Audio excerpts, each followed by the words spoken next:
कल जब किसान नेता राकेश टिकैत रो रहे थे अपने किसान भाई बंधुओं के लिए, तब तुम उसका मजाक उड़ा रहे थे।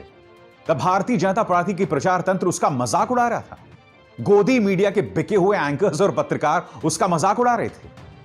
तुम भूल गए कि जब प्रधानमंत्री ने नोटबंदी जैसा दंश देश के चेहरे पर मुंह मारा था और जब उनसे हालात नहीं संभल रहे थे, तब वो किस तरह से रो रहे थे। याद से कई सालों पहले मुझे याद है, सांसद योगी आदित्यनाथ, उस वक्त मुलायम सिंह यादव की सरकार थी उत्तर प्रदेश में, अपनी जान की दुहाई देते हुए संसद के अंदर रोए थे।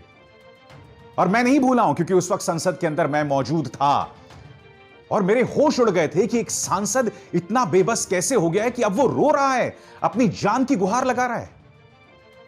वो राकेश टिकैत अपने लिए नहीं रो रहा था, वो अपने किसानों भाइयों के लिए रो रहा था। ये तुम कैसे भूल गए? सबसे पहले मैं आपको सुनाना चाहूंगा कि राकेश टिकैत की उस आवाज से किस तरह से पूरा खेल पलट गया। भारतीय जनता पार्टी और उसका बिका हुआ मीडिया, जिसने जो टारगेट किया था किसानों को, इस पूरे आंदोलन को शुरू से ही उससे बदनाम किया था, मगर उस एक लम्हे ने किस तरह से पूरे आंदोलन को पलट दिया। और आगे भी मैं आपको बताने वाला हूं कि इसका क्या असर हुआ है। मगर सबसे पहले राकेश टिकैत का वो ऐतिहासिक लम्हा। बर्बाद करना चाहते हैं, नहीं होगा। ये देश का किसान, ये 5 लाख ट्रैक्टर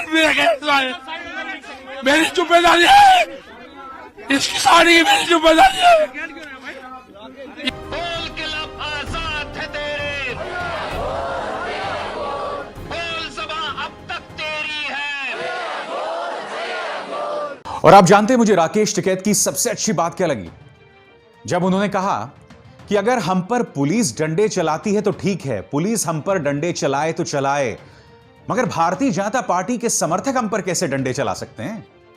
राकेश टिकैत का यह डर था कि देर रात अगर हम वापस चले जाएंगे तो किस बात का भरोसा है, हमारी सुरक्षा को लेकर क्या भरोसा है, और मेरे जो किसान भाई बंधु जाएंगे उनकी सुरक्षा को लेकर क्या भरोसा है।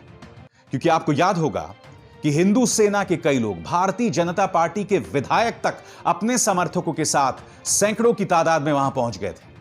आपको याद है, देश के गद्दारों को वो नारे फिर लगाए गए।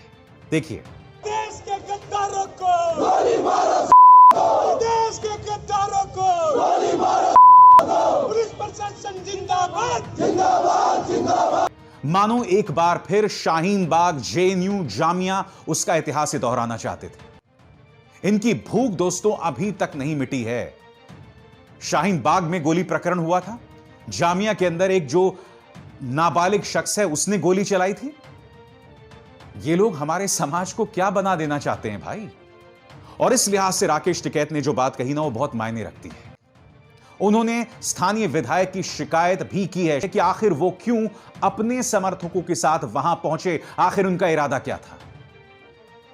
अरे इसी राकेश टिकैत ने भारतीय जनता पार्टी को 2019 में समर्थन दिया था, 2014 में समर्थन दिया था, और तुम अपने वोटर पर ही देशद्रोह का आरोप लगाने लगे, उसे ही बदनाम करने लगे। क्योंकि देखिए, लाल किले से पहले, लाल किले प्रकरण से पहले, 26 जनवरी से पहले बाकायदा राकेश टिकैत को टारगेट करने का एक पूरा षड्यंत्र रचा गया। भारतीय जनता पार्टी के प्रचार तंत्र ने यह तक कहा कि बेटा तू पहले बागपत तो पहुंचा, उसके बाद हम तुझे देखेंगे, या योगी जी तुम्हें देखेंगे उसके बाद। याद है वो आदमी, क्या नाम है उसका, युधिष्ठिर का उसने रोल प्ले किया था, गज्जू, हां, गजेंद्र चौहान। उसने बाकायदा ट्वीट किया था और उसकी तरह अन्य कई लोगों ने भी। मैं ये जानना चाहता हूं कि क्या सिर्फ हिंसा एकमात्र रास्ता है आपके पास? क्या संवाद नाम की कोई चीज नहीं सीखी आपने?